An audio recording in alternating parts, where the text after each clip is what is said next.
Welcome dear students to our history class of standard 10th. Today we will be dealing with the last segment of our lesson, Historiography Indian Tradition.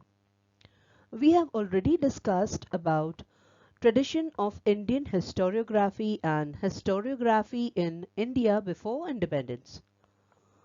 Today let's discuss about historiography in the post-independence period. Along with writing the dynastic histories, the cultural, social, economic histories were also being written. Scholars of the post-independence era began to feel the need of writing histories of various communities, sciences, economic system, political ideologies, cultural aspects, etc.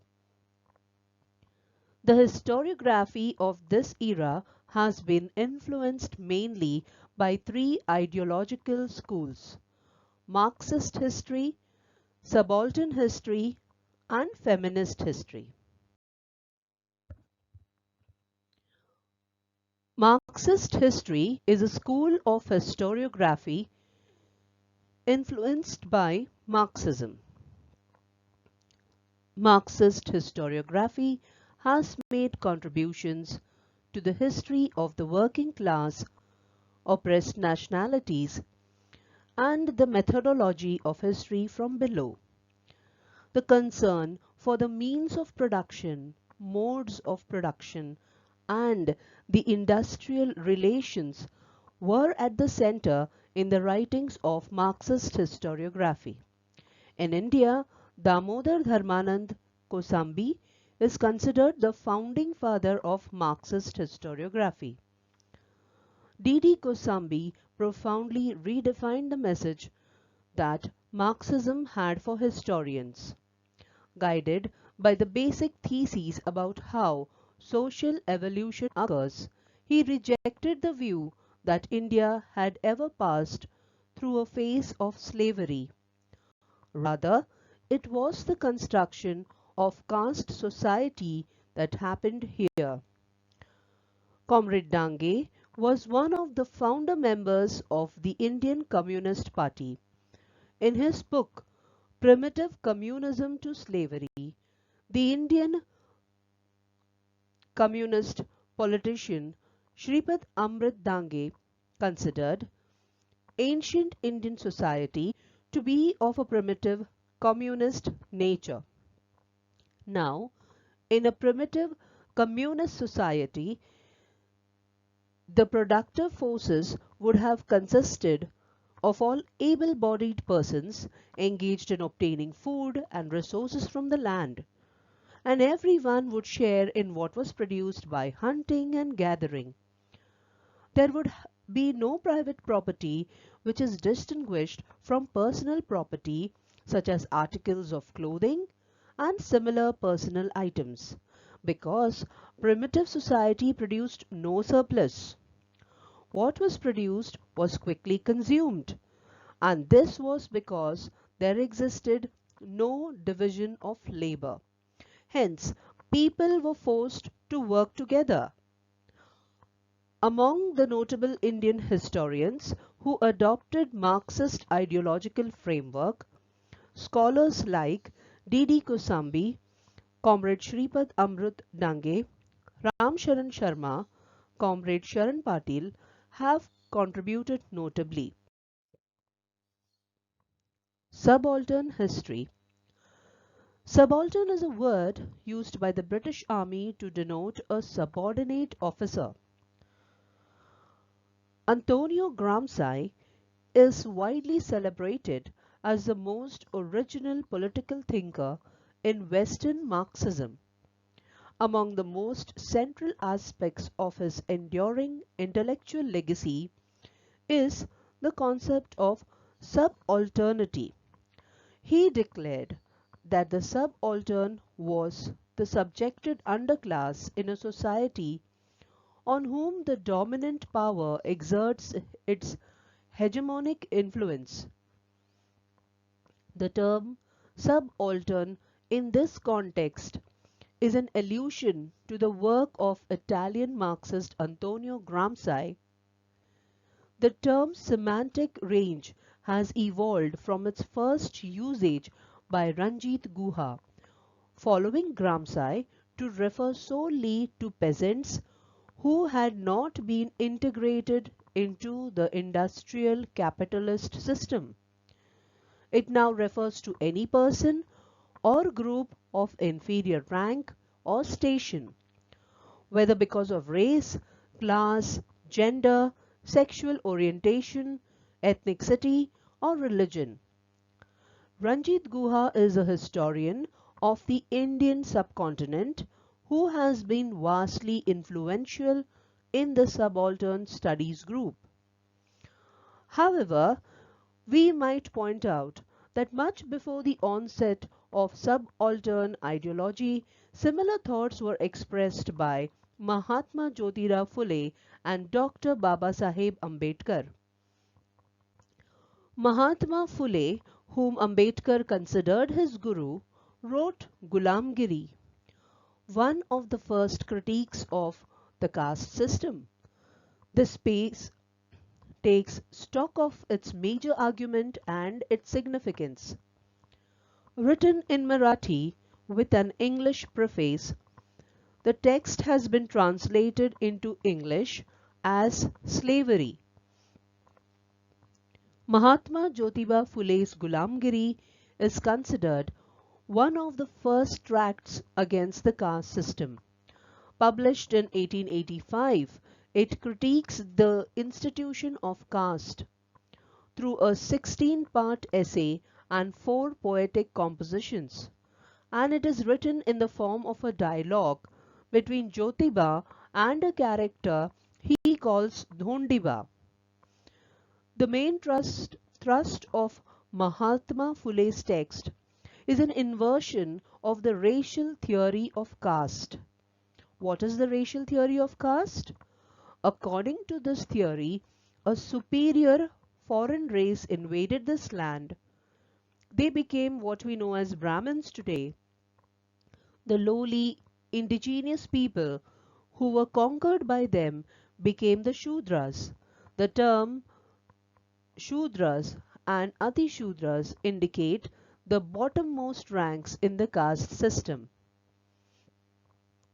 Who Were the Shudras by Dr. Ambedkar is a wonderful book full of fresh insights into the question of the origin of the Shudras. Dr. Ambedkar brings in tools from sociology, anthropology, mythology, theology, economics, and historiography to raise and answer the question which constitutes the title of this book. This book has a sequel entitled The Untouchables. Who were they and why they became untouchables? It is quite understandable that only somebody hailing from the untouchable caste and only a thinker of Dr. Ambedkar's stature, arguably one of the greatest thinkers the world ever produced, could address the gravest concern of the Indian Republic, namely the caste inequality. Another masterpiece of scholarly work by Dr. Ambedkar.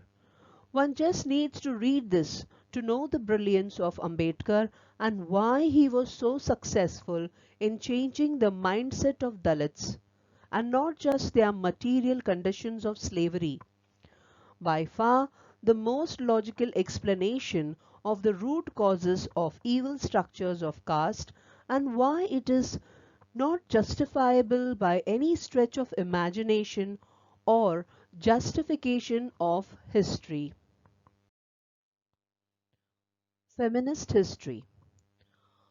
Over a significant period of time, mainly male scholars were involved in the writing of Indian history. As a result, the role and achievements of women in history remain neglected. Also, it was important to study and compile the historical writings of women. It was also necessary to rethink women's position in history.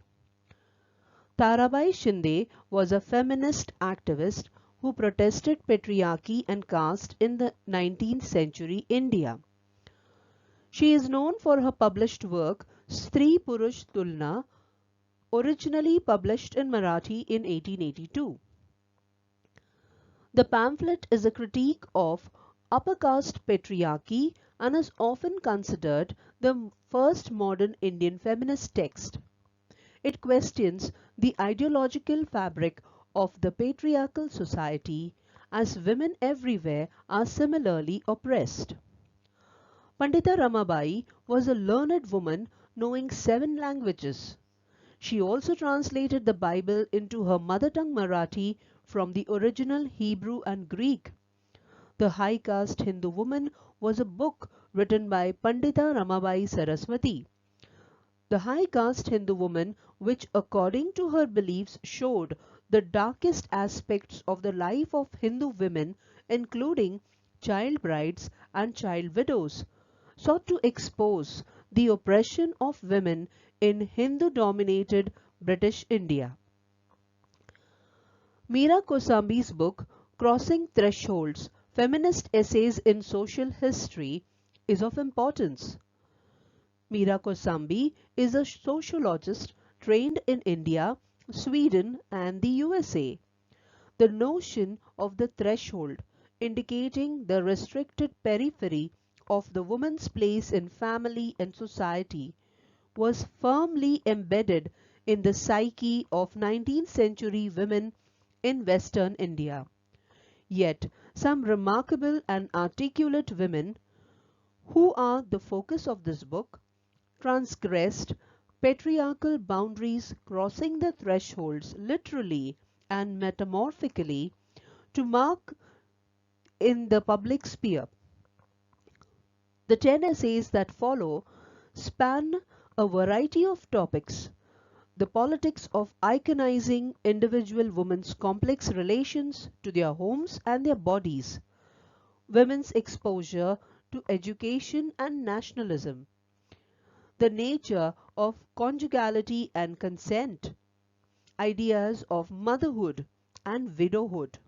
Uniting all these themes is the effort to amplify women's voices and reconstruct their experiential worlds. To enlist a few, while the life and work of Pandita Ramabai, whose family were from Mumbai, is well known across India and even in Western countries, other feminists from Maharashtra like Anandibai Joshi, the first Indian woman to train as a doctor in Philadelphia in 1983, and Rakhmabai, who refused to consummate her marriage, contracted as a child. She trained as a doctor in England and did medical work in India as the first practicing Maharashtrian doctor in India. Writing Caste, Writing Gender, Narrating Dalit Women's Testimonies is a 2006 book written by Sharmila Rege. This book is a theoretical analysis of Dalit literature in India through the lens of gender. Sharmila Rege's path-breaking study of Dalit women's writings and lives offers a powerful counter-narrative to the mainstream assumptions about the developments of feminism in India in the 20th century. Extensive extracts from 8 Dalit women's writings cover issues such as food and hunger, community, caste, labor, education, violence, resistance and collective struggle. Thus, it is evident that the Indian historiography has been influenced greatly by the social and political movements. It seems that some part of the Indian historiography was also developed outside the influence of these movements. So dear students, today we have learnt about historiography in the post-independence era. That's all for this class. Thanks for watching.